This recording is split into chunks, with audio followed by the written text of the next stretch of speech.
They brutally killed a weak-looking woman,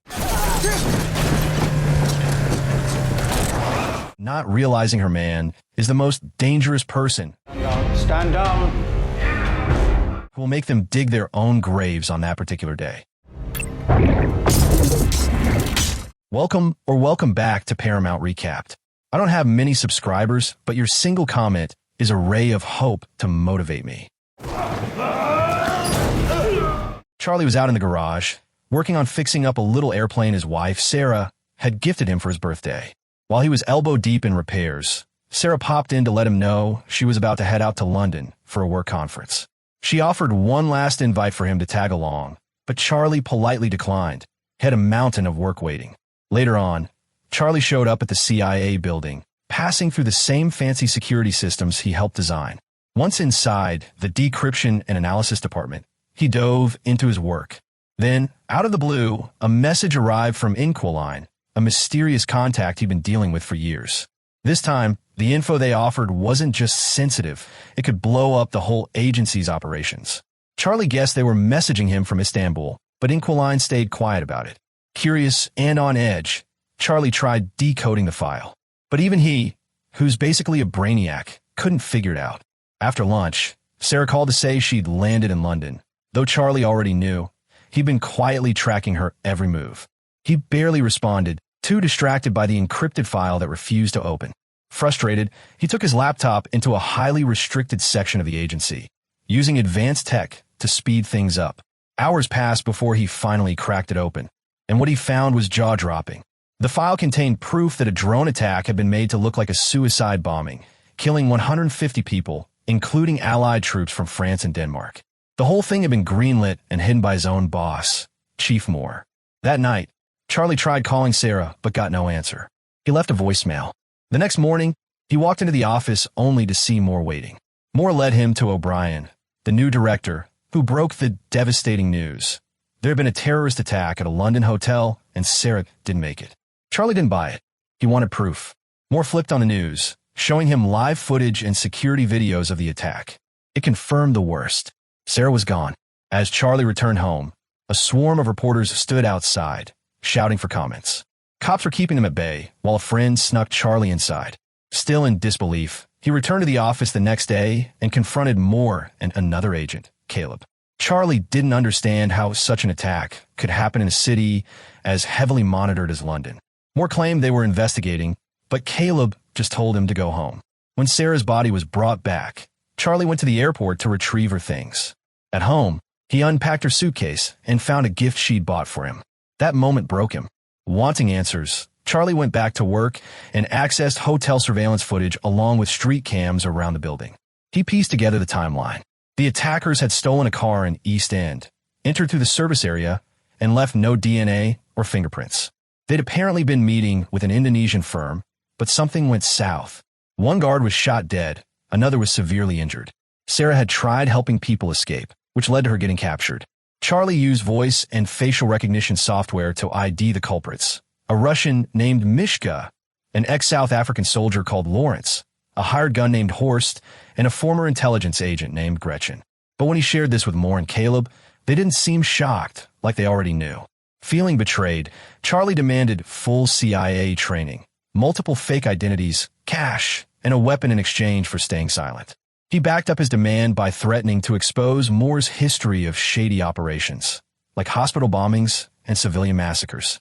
He even set up a dead man switch. If he didn't enter a code every few hours, the files would go public.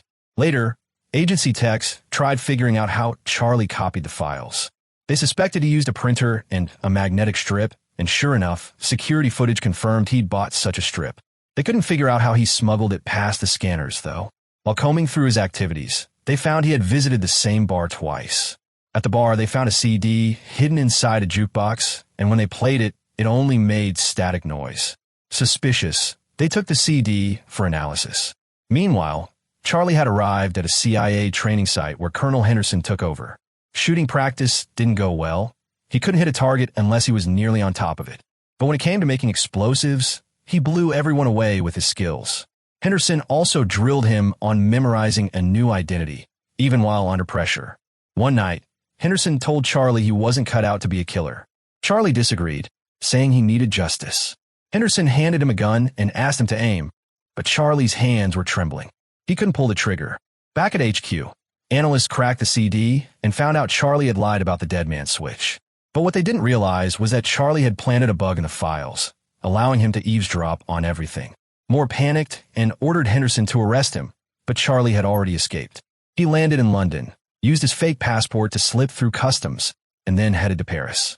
The moment his passport pinged CIA systems, Henderson was dispatched to hunt him down. In Paris, Charlie got a hotel room near where Gretchen was known to hang out. When she showed up, he started tracking her phone. After she left her apartment, he snuck inside using a lockpicking tutorial from the internet. He photographed her schedule and even found a gun, which he pocketed.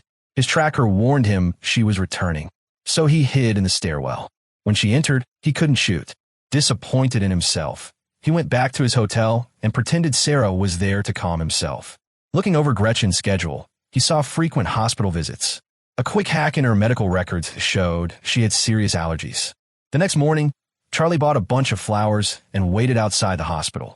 When Gretchen went in for tests, Charlie, disguised as a doctor, locked her in a medical scanner and started pumping pollen into it. As she began to struggle, he told her he'd stop if she revealed where Horst was. But she couldn't speak. When he opened the chamber, she attacked him. They brawled until she broke free and ran out. Charlie chased her onto the street, just in time to see her get hit by a car. Horrified but determined, he took her phone and ran, dumping his disguise. Back at the hotel, he cleaned up and packed. That night, he boarded a bus to Marseilles. Soon after, the CIA caught word of Gretchen's death. When O'Brien questioned Moore, he simply said it looked like someone from inside had taken her out. That night, Charlie ended up at a bar, knocking back drinks to numb the guilt about what happened to Gretchen. In his drunken haze, he thought he saw Sarah dancing nearby, but when he got a better look, it turned out to be just someone who looked like her. That moment snapped him out of it, especially when he spotted Henderson entering the bar. Panic kicked in. Charlie shoved through the crowd and dashed out of the place. He bolted through narrow streets until he found another bar to duck into. But Henderson wasn't far behind and followed him inside. Charlie ran into the bathroom and locked himself in, only to realize too late that there were no windows for an escape. With no way out, he eventually stepped out and sat down beside Henderson. Henderson calmly told him he'd traced him through Gretchen's phone. After a tense few words, Charlie subtly showed a timer on his phone and then made a run for it. Moments later, a bomb went off in the bathroom, throwing the whole place into chaos. Henderson lost track of Charlie in the confusion, and the phone tracker went dead too. By morning, Charlie had reached out to Inquiline for help and hitched a ride on a cargo plane to Turkey. Once in Istanbul, he visited a small restaurant and messaged Inquiline. A man's phone rang, and Charlie tried to approach, but a woman stopped him and told him to check his own phone. As he left, the woman followed and revealed that she was Inquiline. She already knew about Sarah. Inquiline told Charlie to stash his stuff in a shopping bag and pretend he was out shopping. Later, they met up again, and she drove him to her place. On the ride, she shared her story. Her husband, once a CIA asset working with Russian intel, had died mysteriously, and she'd taken over his hacker alias. This was the only place she'd lived in longer than a few years. She confessed she was tired of running and would rather die than get caught by the Russians. The two shifted focus to the case. Horst was the one who hired mercenaries for Moore. Lawrence dealt arms, and Inquiline offered to pose as a fellow arms dealer to get to him. Mishka was easy to track since he traveled often and posted everything online. After checking his photos, they spotted a woman who led them to her Instagram. She was in Spain. Back at the agency, Caleb told his team to track the terrorists to locate Charlie. O'Brien pulled Moore aside and told him to quit doing secret missions behind her back. Moore played along, saying he'd support her, just like he told the last director. Later, O'Brien's assistant showed her a photo of Henderson in Spain, confirming Moore had sent him. She immediately dispatched her own agent to follow him. Meanwhile, Charlie and Inquiline hacked hotel cameras and located Mishka. Charlie flew to Madrid and checked into the same hotel. Mishka liked swimming in a rooftop pool that spanned across 2 buildings. Henderson was also in the area, getting closer.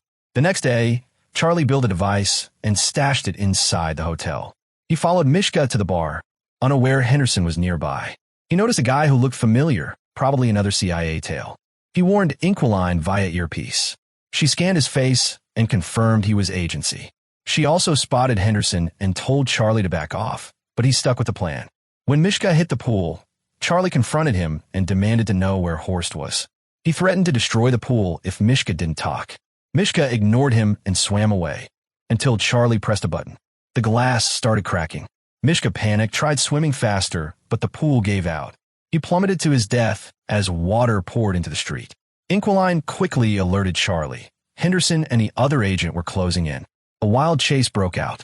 Just when Henderson nearly caught him, the other agent tackled Henderson, and the two fought in a laundry room. They threw each other around until Henderson shoved the guy's head into a washing machine. The agent shot Henderson, but Henderson managed to grab the gun and return fire. Charlie saw the brawl, but fled after Inquiline reminded him to stay focused. The next day, O'Brien grilled Moore about Charlie's whereabouts. Moore said he was on bereavement leave. Meanwhile, surveillance footage revealed Charlie had help. Caleb's team cracked into Charlie's old messages and found encrypted texts from Inquiline. Digging deeper, they realized the original Inquiline had died years ago and Guess's wife had taken up the mantle. That night, Charlie and Inquiline agreed to sleep in the same room for comfort. But their peace didn't last. Her birds suddenly screamed, and security cameras showed agents swarming in. The two escaped through a secret tunnel in the wall. While on the run, Charlie spotted a drone overhead. They ducked into another building and slipped away just before agents stormed the house. Inquiline's system wiped itself clean before they arrived. After sprinting across the beach, they made it to her car, but the drone spotted them. Soon, agents were firing and even chasing them in boats. Eventually, their car got hit, and Inquiline was fatally wounded. Charlie, heartbroken, shoved her to the passenger seat and kept driving.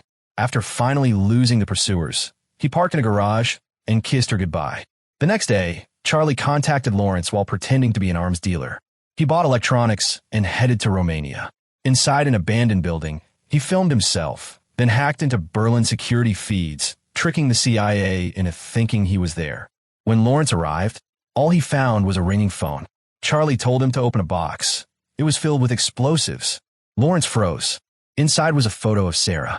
Charlie stepped out of the shadows and asked where Horst was. Lawrence, terrified, explained Horst operated in Russian waters and only got messages from his guys using coded signals. He tossed his phone over. Charlie picked it up and left. Moments later, the bombs took out Lawrence. CIA quickly found out about the incident, but also realized they'd been fooled by fake footage. Later, in a Russian hotel, Charlie imagined Sarah sitting beside him. He opened the gift she left behind. It was a puzzle. Solving it revealed a sweet message from her. The next morning, Charlie scouted a suspicious vehicle near the port. He texted the secret code, then watched as someone nearby checked their phone. He followed that man, snapped photos of a boat, and traced it back to a yacht through its registration. The next morning, Charlie tried to approach the yacht, but someone ambushed him, knocking him out and making him drop Sarah's puzzle. When he woke up, he was on the yacht, face to face with Horst. Horst said he'd found the bomb Charlie had hidden earlier and mocked him for not killing anyone directly. He handed Charlie a gun and dared him to shoot, but Charlie couldn't do it. Just then, the yacht changed course. The crew freaked out. Charlie smiled and revealed that he had hacked the yacht's navigation. Since it was CIA property and he had helped write the control protocols, he'd redirected it straight to Finland. Moments later, the Finnish Navy and Interpol showed up and took Horst and his team into custody. Not long after, O'Brien held a press conference announcing that the corrupt agents misusing CIA resources had been arrested. Henderson caught up with Charlie, told him he was proud. Charlie later visited Sarah's grave, and afterward, he finally took the airplane she gave him out for a flight. If you like this video, hit that like button, and if not, maybe press dislike twice just to be sure. But really, you should watch the whole movie. Thanks a lot for watching, and don't forget to subscribe for more videos like this.